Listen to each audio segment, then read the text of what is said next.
Hello, नमस्कार दोस्तों। आपके अपने यूट्यूब चैनल साइंस मस्ती पर आपका स्वागत करता हूँ। कैसे हो दोस्तों?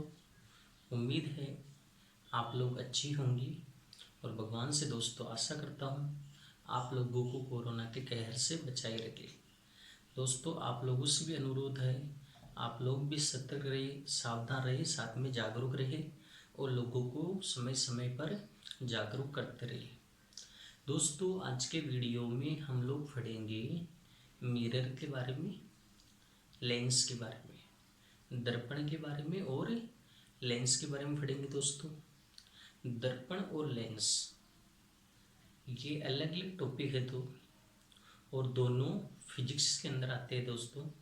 और फिजिक्स में ये दर्पण और लेंस ये दोनों टॉपिक ही बहुत मोस्ट होते हैं दोस्तों। रेलवे के जो पेपर होते हैं इनके अंदर डेफिनेट दर्पण या लेंस में से एक क्वेश्चन आपसे पूछ लिया जाता है। और दोस्तों, ऑब्जेक्टिवली हम लोग इस टॉपिक को कंप्लीट पढ़ेंगे। तो चलिए दोस्तों, हम लोग वीडियो की ओर बढ़ेंगे। तो आज की क्लास में हमारा टॉपिक रहेगा दर्पण और लेंस। दोस्तों, इनसे जुड़े हुए सभी क्वेश्चंस के बारे में हम लोग डिस्कस करेंगे। देखो, बेसिक आपको जानकारी दे दूं दर्पण से रिलेटेड। पहले दोस्तों, दर्पण क्या है वैसे बात करें, देखो दर्पण एक नॉर्मल कांच मान लो, ग्लास मान लो। जैसे मान लो ये एक साधारण कांच है, साधारण ग्लास है। अगर फ्रेंड्स इसे कांच की एक साइड के ऊपर चाहिए, मान लो चाहिए सतह, मान लो इसकी एक सरफेस के ऊपर हम किसी प्रकार की पॉलिश कर दे, किसी प्रकार की लेप करते, तो उस पॉलिश किए हुए कांच को क्या बोलेंगे हम लोग? दर्पण बोलेंगे। ऐसा कोई कांच जिसकी एक सतह के ऊपर, एक सरफेस के ऊपर किसी चीज़ की पॉलिश कर दे, लेप कर दे, तो लेप करने के बाद में उस साधारण कांच को क्या नाम देंगे दोस्तों? दर्पण नाम देंगे। अब देखिए, पॉलिश किस किस की होती है? जैसे चांदी की पॉलिश कर सकते हैं, जैसे पारा की पॉलिश कर सकते हैं। चांदी पारे के अलावा एल्यूमिनियम की पॉलिश भी हम लोग कर सकते हैं। लेकिन एट प्रेजेंट टाइम की बात करें, वर्तमान की बात करें, तो वर्तमान में सबसे ज़्यादा पॉलिश की जाती है एल्यूमिनियम की। तो यहाँ से एक क्वेश्चन ये पूछ सकता आपसे बेसिक, वर्तमान में सबसे अधिक पॉलिश किसकी की जा रही है? अगर दर्पण पर पॉलिश की हम बात करें, लेप की हम बात करें, तो वर्तमान में सबसे अधिक पॉलिश किसकी की जा रही है दोस्तों? एल्यूमिनियम की। दूसरा यहाँ से क्वेश्चन बनता है दोस्तों, दर्पण किस सिद्धांत पर काम करता है? दर्पण किस प्रिंसिपल के ऊपर, किस सिद्धांत के ऊपर काम करता है? अब दोस्तों देखिए, एक तो होता है परावर्तन, एक होता है अपवर्तन। किसी भी किरण का आर पार होना अपवर्तन कहलाता है, और किसी चीज का आके या प्रकाश की किरण का आके टकरा के जाना क्या कहलाता है? परावर्तन। जैसे मान लो ये दर्पण है, इसकी इस सतह के ऊपर मान लो हमने क्या कर दी? पॉलिश कर दी। अब पॉलिश कर दी तो स्वाभाविक प्रकाश की किरण आएगी, आर पार नहीं होगी। तो आएगी तो टकरा के वापस उसी माध्यम में चली जाएगी। तो किरण का आना, टकरा के जाना क्या कहलाता है? परावर्तन। और ये किस कांच में हो रहा है? जिसकी एक सतह पर पॉलिश हो, और पॉलिश की हुई कांच को क्या नाम दिया हमने? दर्पण। इसका मतलब दोस्तों, दर्पण किस सिद्धांत पर काम करता है? परावर्तन के सिद्धांत पर। बहुत ही इंपॉर्टेंट क्वेश्चन है। दर्पण के ऊपर वर्तमान में सबसे अधिक पॉलिश किसकी की जा रही है?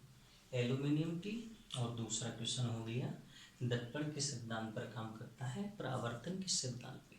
अब दोस्तों, ऐसा कांच जिस पर पॉलिश नहीं हो, जिस पर किसी चीज का लेप नहीं हो, उस कांच को क्या कहा जाता है? लेंस।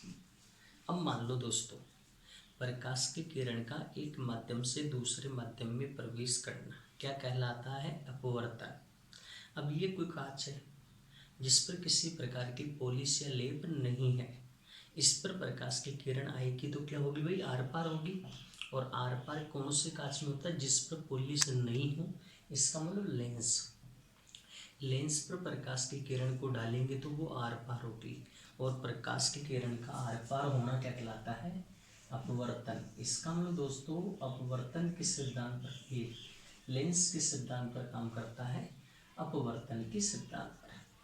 ठीक है दोस्तों, बहुत फेमस क्वेश्चन है दोनों, लेंस के सिद्धांत पर, अपवर्तन के सिद्धांत पर, और दर्पण के सिद्धांत पर, परावर्तन के सिद्धांत पे। अब देखिए दोस्तों, जो दर्पण है, ये दर्पण भी 3 प्रकार के होते हैं। वैसे डायरेक्ट खड़े तो दोस्तों 2 प्रकार के होते हैं, समतल और गोलीय। गोलीय दर्पण भी कितने प्रकार का? 2 प्रकार का, अवतल और उत्तल। इसका मतलब दोस्तों हम इनडायरेक्ट देखें तो दर्पण में भी कितने प्रकार हो गए? 3। एक तो कौन सा दर्पण होता है? समतल दर्पण। एक कौन सा होता है? उत्तल दर्पण। और एक कौन सा है? अवतल। अब देखिए दोस्तों, बहुत इंपॉर्टेंट क्वेश्चन यहाँ से बनेंगे। पहले देखो दोस्तों, कुछ बच्चे ऐसे हैं जिनके नाम के अंदर कंफ्यूज रहते हैं, कॉनकेव किसका है, कॉन्वेक्स किसका है, इसके अलावा अपसारी किसका है, अभिसारी किसका है। दोस्तों दर्पण की बात करें हम लोग, तो दर्पण कितने हैं यहाँ पर? 3। एक तो कौन सा? समतल। एक कौन सा? उत्तल। और एक कौन सा? अवतल। अब देखिए दोस्तों, यहाँ पर कितने नाम है? 3। उत्तल, उत्तल 3 नाम है। यहाँ पर कितने हैं? अवतल 4। इसमें दोस्तों उत्तल 3 नाम, इसमें अवतल 4 नाम है। इसका मतलब ये छोटा है दिखने में और ये बड़ा है। अब दोस्तों मैं 2 वर्ड आपको बोलूँ, कॉनकेव, कॉन्वेक्स। जिसे मैं आपको बोलूँ कॉन्वेक्स, क्या बोलूँ मैं आपको? कॉन्वेक्स। जैसे मैं आपको बोलूँ कॉनकेव। अब दोस्तों देखिए, हम लोग कंफ्यूज है, लेकिन हमने इतना देखा कि उत्तल अवतल 3 वर्ड 4 वर्ड, ये छोटा ये बड़ा। अब दोस्तों इनको भी सेम ऐसे ही मिलाओ, जैसे कॉन्वेक्स कितने वर्ड है? 6। कॉनकेव कितने वर्ड है? 7। इसमें दोस्तों 6 वर्ड है, इसमें 7 वर्ड है। जिसका नाम छोटा उसका नाम छोटा ही होगा, जिसका नाम बड़ा उसका नाम बड़ा ही होगा। क्लियर है दोस्तों? शायद आपको समझ में आ गया होगा। उत्तल को क्या बोलेंगे? कॉन्वेक्स। अवतल को क्या बोलेंगे? कॉनकेव। याद करने का तरीका, जिसका नाम छोटा उसका नाम छोटा ही होगा, जिसका नाम बड़ा उसका नाम बड़ा ही होगा। जैसे दोस्तों मैं बोलूँ, एक होता अपसारी और एक होता अभिसारी। एक तो है अपसारी, एक है अभिसारी। अब दोस्तों देखिए, वैसे हम लोग बात करें अपसारी, कितने वर्ड है? 4। यहाँ पर बात करें अभिसारी, कितने वर्ड है? 4। अब दोस्तों यहाँ पर देखो, अपसारी अभिसारी 4 वर्ड है, लेकिन थोड़ा सा गौर करना, अपसारी इसमें एक मात्रा है, अभिसारी इसमें 2 मात्रा है। इसका मतलब दोस्तों कंप्लीट को मिलाकर देखे तो बड़ा कौन सा है? अभिसारी है। इसमें 2 मात्रा है, इसमें 1 ही मात्रा है। इसका मतलब दोनों को कंपेयर करें तो बड़ा कौन सा है? अभिसारी। छोटा कौन सा है? अपसारी। जो छोटा होगा उसका नाम भी छोटा होगा, जो बड़ा है उसका नाम भी बड़ा होगा। तो इनको देखकर भी हम लोग क्लियर कर सकते हैं छोटे बड़े के अकॉर्डिंग। तो अपसारी किसका होगा? उत्तल का। अभिसारी किसका होगा? अवतल का। क्लियर है दोस्तों? शायद आपको अब किसी प्रकार का कंफ्यूजन नहीं होगा। लेंस में दोस्तों देखिए, उत्तल लेंस का नाम, लेंस में उल्टा होता है, लेंस में उत्तल का नाम अभिसारी और अवतल का नाम अपसारी होता है। अब दोस्तों देखिए, जो उत्तल दर्पण होता है ये हमेशा उठा हुआ होता है। उत्तल दर्पण हमेशा कैसा होता है? उठा हुआ होता है। और अवतल दर्पण दोस्तों हमेशा दसा हुआ होता है। उत्तल दर्पण हमेशा उठा हुआ होता है और अवतल दर्पण दोस्तों दसा हुआ होता है। जैसे दोस्तों मैं आपको बोलूँ, मान लो ये कोई दर्पण ही मान लो, या ऐसी कोई चीज़ मान लो ये उठी हुई है दोस्तों। ये कैसे उठी हुई? अब मान लो इस उठे हुए के ऊपर मान लो दोस्तों हम पानी डालें, क्या डाले, पानी डाले। अब पानी इस पर पड़ेगा तो दोस्तों इकट्ठा होगा या फैलेगा, इस पर मान लो उठे हुए के ऊपर पानी डालेंगे, इकट्ठा होगा फैलेगा, फैलेगा। और दोस्तों मान लो ये संरचना ऐसे धसी हुई है, अब इस धसे हुए में हम लोग पानी डालेंगे तो इसमें पानी क्या होगा, इकट्ठा होगा। मतलब जो धसा हुआ है वो इकट्ठा करता है और जो उठा हुआ है वो फैलाता है। और दोस्तों यहाँ पर किसकी बात कर रहे हैं, प्रकाश की, प्रकाश किरणों की। इसका हम दोस्तों उत्तल दर्पण हमेशा प्रकाश की किरणों को फैलाता है। और अवतल की बात करें, अवतल दर्पण दोस्तों हमेशा प्रकाश की किरणों को इकट्ठा करता है। दोस्तों ये थोड़ा सा ध्यान रखना, प्रकाश की किरणों को इकट्ठा करता है कौन, अवतल, और प्रकाश की किरणों को फैलाता है उत्तल। अब दोस्तों यहाँ पर डायरेक्ट क्वेश्चन पूछ सकते हैं। देखिए वैसे मैं क्लियर और कर दूं, समतल दर्पण में वस्तु का प्रतिबिंब कैसा बनता है, समान। उत्तल दर्पण में वस्तु का प्रतिबिंब हमेशा कैसा बनता है, छोटा बनता है। और अवतल दर्पण में वस्तु का प्रतिबिंब कैसा बनता है, बड़ा बनता है। ये थोड़ा सा ध्यान रखना दोस्तों, आप सभी से क्वेश्चन पूछ ले जाएंगे, निम्न में से कौन से दर्पण में वस्तु का प्रतिबिंब आकार में वस्तु से छोटा बनता है, उत्तल में, अवतल में, समतल में, तो उत्तल में। या क्वेश्चन पूछ ले, निम्न में से कौन से दर्पण में वस्तु का प्रतिबिंब आकार में वस्तु से बड़ा बनता है, अवतल में।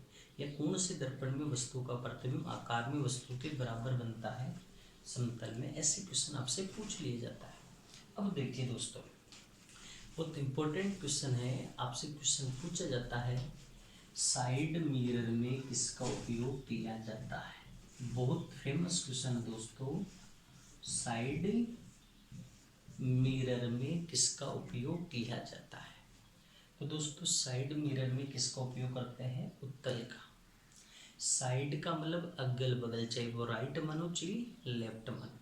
अब दोस्तों जी देखिए, मान लो जैसे मोटरसाइकिल है, मोटरसाइकिल के अगल बगल में दोनों और एक एक दर्पण होता है, इस साइड भी दर्पण होते हैं, इस साइड भी होता है, अगल बगल में साइडों में है।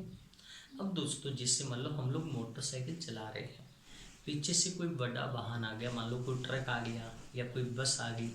अब आपको पता है दोस्तों, मोटरसाइकिल के अगल बगल में जो कांच लगा है वो बिल्कुल छोटा सा, इतना सा, लेकिन पीछे से आता हुआ ट्रक या पीछे से आती हुई बस हमारे को छोटे से कांच में पूरी दिखाई देती है।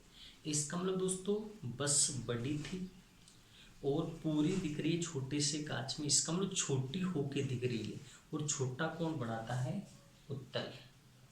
इसमें प्रतिबिंब कैसे बनता है, छोटा। तो ये क्वेश्चन भी आ सकता है ऐसे। इस क्वेश्चन को इस लैंग्वेज में भी पूछ लिया जाता है, गाड़ियों के अगल बगल में, गाड़ियों के अगल बगल में पीछे वाले वाहनों को देखने के लिए किसका उपयोग किया जाता है। तो दोस्तों कौन से दर्पण का उपयोग किया जाता है, उत्तल दर्पण का। साइड मिरर में एक गाड़ियों के अगल बगल में पीछे वाले वाहनों को देखने के लिए।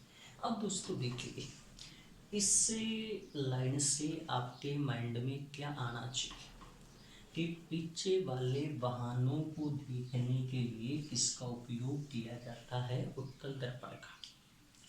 पीछे वाले वाहनों को देखने के लिए किसका उपयोग किया जाता है, उत्तल दर्पण का। अब जैसे दोस्तों आपने देखा होगा, हम लोगों के पास में फोर व्हीलर होती है, फोर व्हीलर के अंदर दोस्तों होता क्या है, जहाँ पर ड्राइवर बैठता है या जो कंडक्टर साइड होती है, तो ड्राइवर और कंडक्टर के बीच में अंदर की ओर, गाड़ी के अंदर की ओर ड्राइवर और कंडक्टर दोनों के बीच में ऊपर की ओर एक शीशा लगा होता है। इस प्रकार से दोस्तों एक पट्टे की तरह शीशा लगा होता है, और उस शीशे में गाड़ी के पीछे जो कांच लगा होता है डिग्गी के ऊपर, उस कांच से होते हुए पीछे वाले साधन दिखाई देते, पीछे वाले वाहन दिखाई देते। इसका मतलब दोस्तों वो कांच भी, गाड़ियों के अंदर जो कांच लगा होता है वो कांच भी पीछे वाले वाहनों को देखने के लिए काम में लिया जाता है। और पीछे वाले वाहनों को देखने के लिए कौन से दर्पण का उपयोग किया जाता है, उत्तल का। इसका मतलब दोस्तों आपसे पूछ लिया जाए गाड़ियों के अंदर किस दर्पण का उपयोग किया जाता है, तो वो दोस्तों गाड़ियों के अंदर भी कौन से दर्पण का उपयोग होता है, उत्तल दर्पण का। एक दोस्तों देखिए, हर एक चीज को बड़ा करके जो दिखाता है वो कौन है, अवतल। दोस्तों जैसे मान लो हमारा चेहरा है, इसको बढ़िया तरीके से पूरा दिखाने के लिए, इसको बड़ा रूप दिखाने के लिए, इसको मतलब ये मान लो अच्छी तरीके से दिखाने के लिए कौन सा दर्पण काम में लेते हैं, अवतल। तो जैसे हम बात करें जेंट्स पार्लर के अंदर, दोस्तों कौन से पार्लर में, जेंट्स पार्लर में, जेंट्स पार्लर के अंदर जो कांच लगे होते हैं, जो दर्पण लगे होते हैं, वो कौन से होते हैं, अवतल दर्पण। इस क्वेश्चन को ऐसे भी पूछ लिया जाता है हजामत की दुकान में, हजामत की दुकान में कौन सा दर्पण लगा होता है। दोस्तों हजामत की दुकान में कौन सा दर्पण लगा होता है, अवतल। इस क्वेश्चन को इस लैंग्वेज में भी पूछ लिया जाता है दाढ़ी बनाने में किस दर्पण का उपयोग किया जाता है। दोस्तों दाढ़ी बनाने में किस दर्पण का उपयोग किया जाता है, अवतल का। देखो तीनों लाइनों का मतलब एक ही है, बस बोलने का, कहने का, पूछने का पैटर्न अलग है। जेंट्स पार्लर में बोलूँ, चाहे नाई की दुकान में बोलूँ, चाहे हजामत करने वाली दुकान में बोलूँ, चाहे दाढ़ी बनाने में बोलो, आपका एक ही आंसर होगा, अवतल। इसके अलावा ब्यूटी पार्लर में दोस्तों जो लेडीज पार्लर होता है उसको कौन सा पार्लर बोलते हैं, ब्यूटी पार्लर। और फ्रेंड्स ब्यूटी पार्लर में भी कौन सा होता है, अवतल होता है। जैसे दोस्तों जिम के अंदर, जिम दोस्तों जिम में हमारी बॉडी होती है बिल्कुल कमज़ोर सी, लेकिन उस कांच में हमारे को मोटी दिखती है। मोटी दिखती है क्यों, क्योंकि उसमें कौन सा लगा होता है, अवतल, जो बड़ा करके दिखाता है। तो जैसे डांसिंग क्लासों में, कौन सी क्लासों में दोस्तों, डांसिंग क्लासों में। जैसे सर्च लाइट में, कौन से लाइट में, सर्च लाइट में। और दोस्तों दांतों के डॉक्टर होते, दंत चिकित्सक होते हैं, वो भी अवतल दर्पण को ही काम में लेते हैं। जैसे सौर कुकर में, कौन से कुकर में, सौर कुकर में। जैसे किसान टॉर्च में, कौन से टॉर्च में, किसान टॉर्च में।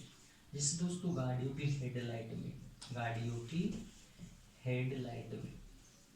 तो दोस्तों किसान टॉर्च में, सौर कुकर में, गाड़ियों की हेडलाइट में भी किसका उपयोग होता है, अवतल का। और दोस्तों यहाँ पर एक ध्यान रखना, आपसे ये क्वेश्चन पूछा जाए कि गाड़ियों की हेडलाइट में अगर ऑप्शन में परावलयी दर्पण है, ऑप्शन में कौन सा दर्पण है, परावलयी दर्पण है, तो आपका करेक्ट आंसर होगा परावलयी दर्पण। क्योंकि दोस्तों परावलयी दर्पण किसका भाग है, अवतल का। तो गाड़ियों की हेडलाइट में अग्र दीपों में अवतल का ही उपयोग करते हैं, लेकिन अवतल में भी कौन से का, परावलयी का। इसलिए परावलयी ऑप्शन में हो तो आपका करेक्ट आंसर परावलयी होगा, और ये नहीं हो तो अवतल होगा। इसके अलावा दोस्तों जैसे आपसे पूछ ले चेहरा देखने में किसका उपयोग किया जाता है, दोस्तों चेहरा देखने में किसका उपयोग करते हैं, समतल का। जैसे मान लो इसी क्वेश्चन को इस लैंग्वेज में भी पूछ लेता है ड्रेसिंग मिरर में। दोस्तों शादियों के अंदर जो बड़ा सारा कांच दिखते हैं, उस कांच के अंदर जो नवेली जो दुल्हन होती बार बार अपना चेहरा देखती है, उस कांच को बोलते हैं ड्रेसिंग मिरर। तो दोस्तों चेहरा देखने में या ड्रेसिंग मिरर में किसका उपयोग करते हैं, समतल का। इसके अलावा पेरिस्कोप में, और साथ में ही दोस्तों कैलेडोस्कोप में, कैलेडोस्कोप में, पेरिस्कोप में और साथ में कैलेडोस्कोप में भी इसका उपयोग करते हैं, समतल का। ठीक है दोस्तों। इसके अलावा फ्रेंड्स कुछ क्वेश्चंस बनते हैं आपके लेंस को लेकर। ये तो दोस्तों बेसिक क्वेश्चन है। आज की क्लास में तो हम ओनली बेसिक क्वेश्चन के बारे में पढ़ रहे हैं, बाकी आने वाले वीडियो के अंदर इसी दर्पण और लेंस को लेके हम डीप क्वेश्चंस की बात करेंगे। अब देखिए दोस्तों लेंस, लेंस भी दोस्तों एक तो होता है अवतल और एक कौन सा होता है, उत्तल होता है। दोस्तों लेंस भी कितने हैं, दो, उत्तल और अवतल। अब देखिए मैं आपको पहले बता दूं, दर्पण और लेंस में नामों के अंदर अंतर होता है। उत्तल दर्पण को हमने अपसारी दर्पण बोला था, जबकि उत्तल लेंस को हम लोग अभिसारी लेंस बोलेंगे। और यहाँ पर बात करें अवतल दर्पण को हमने अभिसारी दर्पण बोला था, लेकिन लेंस में अवतल लेंस को हम अपसारी लेंस बोलेंगे। ये थोड़ा सा दोस्तों ध्यान रखना। अब देखिए दोस्तों क्वेश्चन आता है, दूर दृष्टि दोष के उपचार में कौन से लेंस का उपयोग किया जाता है। तो दोस्तों किसी के हाइपरमेट्रोपिया हो जाए, दूर दृष्टि दोष हो जाए, तो उसके उपचार में कौन सा लेंस काम में लेते हैं, उत्तल लेंस। फेमस क्वेश्चन है, निकट दृष्टि दोष के उपचार में या मायोपिया के उपचार में कौन सा लेंस काम में लिया जाता है। तो मायोपिया में या निकट दृष्टि दोष में अवतल, दूर दृष्टि दोष में हाइपरमेट्रोपिया में उत्तल। इसके अलावा दोस्तों दूरबीन में कौन सा लेंस काम में लेते हैं, तो दूरबीन में कौन सा लेते हैं, अवतल। इसके अलावा दोस्तों कैमरे में, इसके अलावा हमारी आँखों में। दोस्तों मानव नेत्र में कौन सा लेंस पाया जाता है, उत्तल लेंस। इसके अलावा दोस्तों हम बात करें दूरदर्शी के अंदर, इसमें भाई दूरदर्शी के अंदर और साथ में सूक्ष्मदर्शी, माइक्रोस्कोप और टेलीस्कोप में, दूरदर्शी और सूक्ष्मदर्शी इन दोनों में भी कौन सा काम में लेते हैं, उत्तल काम में लेते हैं। दोस्तों देखिए निकट दृष्टि दोष में या दोष के उपचार में और दूरबीन में अवतल, दूरदृष्टि दोष के उपचार में कैमरे में, आँखों में, दूरदर्शी में, सूक्ष्मदर्शी में उत्तल। अब दोस्तों एक चीज मैंने आपको बोला था, यहाँ पर काफी सारे बच्चे कंफ्यूज रहते हैं। देखो समझना, कई बार क्वेश्चन आता है जल में हवा का बुलबुला किस लेंस की भांति व्यवहार करता है। कई बार विपरीत करके पूछ लिया जाता है, हवा में जल का बुलबुला किस लेंस की भांति व्यवहार करता है। बच्चे रट लेते हैं दोस्तों, दोनों क्वेश्चन अलग अलग है, जल में हवा का बुलबुला और दूसरा हवा में जल का बुलबुला, और आंसर भी दोनों की अलग अलग होगी। दोस्तों एक चीज बताया मैंने आपको, उत्तल दर्पण प्रतिबिंब कैसा बनाता है, छोटा, और अवतल दर्पण प्रतिबिंब कैसा बनाता है, बड़ा। बस ये बात आप माइंड में रखना, उत्तल बनाता है छोटा, अवतल बनाता है बड़ा। अब दोस्तों एक तो आपने सुना होगा प्रकाश की किरण का सघन माध्यम से विरल माध्यम में, और एक सुना होगा आपने प्रकाश की किरण का विरल माध्यम से सघन माध्यम में, विरल माध्यम से सघन माध्यम में या सघन माध्यम से विरल माध्यम में। अब दोस्तों प्रकाश की चाल सघन माध्यम में कम होती है, विरल माध्यम में ज्यादा होती है। इसका मतलब मान लो कोई किरण है, ये सघन माध्यम से विरल माध्यम में प्रवेश करेगी तो विरल में चाल बढ़ेगी, तो अभिलंब से दूर जाएगा तो किरण छोटा बनेगा, बड़ा बनेगा, कौन बड़ा बनेगा, छोटा बड़ा। और मान लो विरल से सघन में, तो नीचे सघन है तो किरण पास में आएगी, पास में आएगी तो कोण छोटा बनेगा। मतलब छोटी वाली कंडीशन लागू होती है उत्तल में, बड़ी वाली कंडीशन लागू होती है अवतल में। तो दोस्तों जो प्रकाश की किरण सघन से विरल में प्रवेश करे, कम से ज्यादा की ओर प्रवेश करे तो अवतल आएगा, और विरल से सघन में मतलब ज्यादा से कम की ओर प्रवेश करे तो उत्तल आएगा। जैसे मैं आपको बोलूँ जल में हवा का या हवा में जल का, तो दोस्तों हवा तो है विरल क्योंकि प्रकाश की चाल ज़्यादा होती है, और जल है सघन मतलब प्रकाश की चाल कम होगी। तो ऊपर हवा लिखूं और नीचे जल लिखूं तो ये विरल से सघन होगी।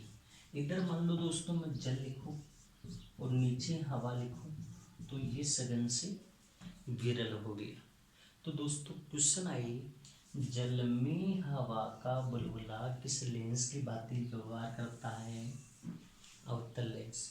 और यहाँ पर क्वेश्चन पूछे हवा में जल का बुलबुला किस लेंस की भांति व्यवहार करता है, उत्तल लेंस की बात है। ठीक है दोस्तों, मुझे यकीन है दोस्तों आपको दर्पण और लेंस इन दोनों में जो बेसिक कंसेप्ट है, जो बेसिक क्वेश्चन आते रहते हैं, शायद वो कंप्लीट आपको समझ में आ गई होंगी।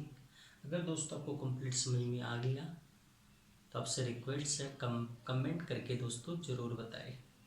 और दोस्तों हर वीडियो को स्टार्ट से एंड तक कंप्लीट देखा करो। साथ में आपको अच्छा लगे तो लाइक करें, चैनल को सब्सक्राइब नहीं किया तो चैनल को सब्सक्राइब करें, और दोस्तों शेयर जरूर किया करो। ठीक है दोस्तों, जय हिंद, जय भारत, धन्यवाद।